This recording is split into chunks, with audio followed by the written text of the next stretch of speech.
Good morning. আজ হচ্ছে মঙ্গলবার, নতুন একটা দিনের সাথে নতুন একটা ভ্লগের সাথে তোমাদের দেবলিনা তোমাদের কাছে হাজির হয়ে গেছে। Welcome back to our channel. আশা করবো তোমরা প্রত্যেকে ভালো আছো, আমরাও ঠিক আছি। এই যে কালকে এনাকে আমরা নিয়ে এসেছি, এই যে ফুলটা যখন ফুটেছিল এইরকম দোকান থেকে বলছিল, মানে নার্সারি থেকে বলছিল যে ব্ল্যাক রোজ তো আসলে কিছু হয় না, আমরা এতটা রেডকেই ব্ল্যাক রোজ বলে থাকি, মানে ডিপ রেড একদম গাঢ়, তাই জন্য এটাকেই ব্ল্যাক রোজ বলি। আর আজকে সকালে যে ঝরে গেছে সেটা কিছুটা আমার দোষেই হয়েছে, তবে ঝরে যাওয়ার টাইম হয়েও ছিল, তাই ঝরে গেছে। যাই হোক, আজকে আমি গাছগুলোতে খুব যত্ন নিয়েছি। সকাল সকাল ঘুম থেকে উঠে প্রত্যেকটা টবের মাটি খুঁড়ে দিয়ে প্রত্যেকটা গাছে স্প্রে করেছি জল, পাতা ফাতা থেকে। আসলে ওপর থেকে না স্প্রে করা হয় না, জাস্ট গোড়াতে আমি ওই চাল ধোয়া জলটা দিই, ওটুকুই। তো ধুতুরা গাছও দেখো অনেকটা বড় হয়েছে, জানি না ফুল টুল ফুটবে কিনা, অনেকটা পোকা ধরেছিল। তারপরে আমি পুরো ব্যালকানি বালতিতে জল এনে ধুয়ে দিয়েছি। পুরো অনেক কাজ করে রান্নাঘরের সমস্ত বাসন মেজে সবজিও কেটে নিয়েছি, আলু কেটেছি, বেগুন কেটেছি, এগুলো ভাজবো, মাছ করব। আর কালকে যে ডালটা করেছিলাম ওটা রয়েছে, ওটা আজকে গরম করব। ডাল করলে আমি দুদিনের জন্যই করি, কারণ একদিনের জন্য দুজনের ডাল করা হয় না। আর মেঘ করছে, রোদ উঠছে, এরকমই অবস্থা। ঘড়িটা অনেকটা স্লো হয়ে গেছে, 9:45 বাজে। আমার স্নান দান করে পুজো দেওয়া হয়ে গেছে।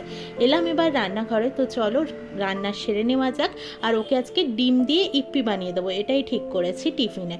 আর স্যালাড তো দেবই। আবার তোমাদের সাথে দেখা হবে বিকেলবেলা, বিকেলেও গাছে স্প্রে করব জল, তখন তোমাদের সাথে দেখা হবে। এখন বাজে বিকেল 6:30, আবারও চলে এসেছি তোমাদের সামনে। হ্যাঁ, মাঝে অনেকটা টাইম চলে গেছে, আমি তোমাদেরকে বলেইছিলাম যে আবারও দেখা হবে বিকেলবেলা। চলে এসেছি গাছে স্প্রে করব বলে। আর এই দেখো স্প্রে করার যে বোতলটা ছিল, এটা না অনেকদিন ধরে ধারে ফেলা ছিল। ওই যে বলছিলাম আমি শুধুমাত্র চাল ধোয়া জলটাই গোড়ায় দিচ্ছিলাম। তো এর আগেও তোমাদেরকে বলেছি আমি চাল ধোয়া জলটাই ইউজ করি গাছের জন্য, আর কিচ্ছু না। সারও দিই মাঝে মধ্যে, সারটাও এখন শেষ হয়ে গেছে, তো আমার আর অর্ডার দেওয়া হয়নি। তো আবারও নতুন করে অর্ডার দেবো। আসলে গাছগুলো পাপা যখন এসেছিল তখন খুঁড়ে দিয়ে গেছিল, সার দেওয়া হয়েছিল তখন, তো সেই টাইমেই সারটা শেষ হয়েছিল। তো ওই জন্য আমার আর অর্ডার দেওয়া হয়নি, কারণ কলকাতা গেলাম এলাম, এইসব বাড়ি খোঁজা তোমরা তো দেখতেই পেলে সবটা। তো এইসব চক্করে আমার আর সারটা অর্ডার দেওয়া হয়নি। তো গাছে নার্সারি থেকে বললো দুবেলা জলটা স্প্রে করতে, তো সেইটাই করছিলাম। আর স্প্রে যেহেতু অনেকদিন করিনি, ওইটা না কাজ করতে চাইছিল না, একটু গন্ডগোল করছিল, ঝাঁকিয়েটাকে অনেকভাবে। সকালেও একটু প্রবলেম করছিল, তবে হয়ে গেছে আস্তে আস্তে। আমার মনে হয় আবার ঠিক হয়ে যাবে, যেহেতু অনেকদিন ফেলা ছিল, তো তাই জন্য কাজ করছিল না। এটা দিয়ে না আগে আমরা ওষুধ স্প্রে করতাম, তো সেটাই আমি অনেকদিন করিনি, কারণ গাছে পোকা টোকা লাগেনি, তাই জন্যে। এখন দেখছি নতুন করে ধুতুরা গাছটা একটু পোকা লাগছে। এখন বাজে রাত্রি 9:45, আমি চলে এসেছি। আজকে অনেকটা গ্যাপে গ্যাপে আমি ক্লিপ তুলেছিলাম আর কি ব্লগিং করার জন্যে। তো যাই হোক, এখন এসেছি রাত্রিবেলা ডিনারের জন্য বানাবো ছোলার ডাল আর লুচি। এখন তো 9:45 বাজে। ছোলার ডালটা সেদ্ধ করা আমার হয়ে গেছিলো সন্ধেবেলায়, সেদ্ধ করে আমি রেখে দিয়েছিলাম। আর এখন করব আমি ডালটাকে রান্না। প্রথমে সর্ষের তেল দেব, শুকনো লঙ্কা আর হচ্ছে তেজপাতা ফোড়ন দেব, মৌরি জিরে এটা ফোড়ন দেব। অনেক সময় আমরা গোটা গরম মশলাও ফোড়ন দিয়ে করি, বাট আজকে আমি জিরে মৌরি আর শুকনো লঙ্কা তেজপাতা ফোড়নে দেবো। আর মশলার মধ্যে দেবো হচ্ছে টমেটো, আদা বাটা, জিরে গুঁড়ো, ধনে গুঁড়ো, লঙ্কা গুঁড়ো সামান্য, কাঁচা লঙ্কা দিয়েও তোমরা করতে পারো, হলুদ গুঁড়ো, নুন, পরিমাণ মতো চিনি, হিং, কাসুরি মেথি পাতা। এই সবটা দিয়ে আমি মশলাটাকে ভালো করে কষিয়ে নেবো। শুনতে হয়তো মনে হলো দেবী না কি বাদ দিলে, বাট এভাবে করে দেখো। আমি জানি তোমরাও এভাবে করো, বা অনেকেই এভাবে করে আমি জানি। তো এভাবে করে একবার দেখো, দারুণ লাগে খেতে, পুরো দোকান একটা স্টাইল হয়। আর ওই টমেটোটা দেওয়ার জন্য বেশ সুন্দর করে অনেকক্ষণ কষিয়ে নেওয়ার জন্য, মানে লালচে লালচে যে দোকানে দেখতে হয় ওই রকম দেখতেও হয়। আমার ছোলার ডাল খুব একটা প্রিয় নয়, প্রমি লুচি ছোলার ডাল ভীষণই ভালো খায়, তাই জন্যে আমার মুখে খুবই রেয়ার শুনবে যে আমি ছোলার ডাল লুচি বানিয়েছি বা ছোলার ডাল হয়েছে আজকে। তো আমার না ছোলার ডাল খেতে একদম ভালো লাগে না। মানে এবার দেখো, যখন বাড়িতে থাকতাম, মানে শ্বশুর বাড়িতে বা বাপের বাড়িতে, আমার দুই বাড়িতেই যেহেতু মা বাবা থাকতো, এখানে মামুনি পাপা ও থাকতো, 3 জন, তো আমার জন্য একটা আলাদা আমি কিছু করে নিতেই পারতাম। কিন্তু এখানে একা একা জন্য কি রান্না করব, যেটা প্রমি খায় না সেটা আমার জন্য ওকে খেতে হয়, যেটা ও খায় আমি খাই না সেটা ওর জন্য আমাকে খেতে হয়।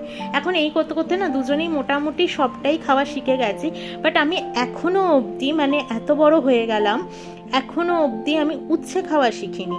বিয়ের আগে না আমি শুধু মাংসের ঝোল ভাত, ডিমের ঝোল ভাত, মাছের ঝোল ভাত এভাবেও খেতাম। মানে মা রান্না করতো প্রচুর সবজি কিছু, কারণ আমার বাবা সবজি খেতে ভীষণ ভালোবাসে, আমার মাও সবজি খেতে ভীষণ ভালোবাসে, শাক সবজি হবেই হবে, কিন্তু আমি কোনোদিন খেতেই চাইতাম না। মা আমাকে প্রচুর বকতো যে খা, এগুলো দরকার শরীরের জন্য, কে কার কথা শোনো, ওরকম খেয়ে দিয়েই পালিয়ে যেতাম কলেজ স্কুল পড়তে, এরকম চলে যেতাম।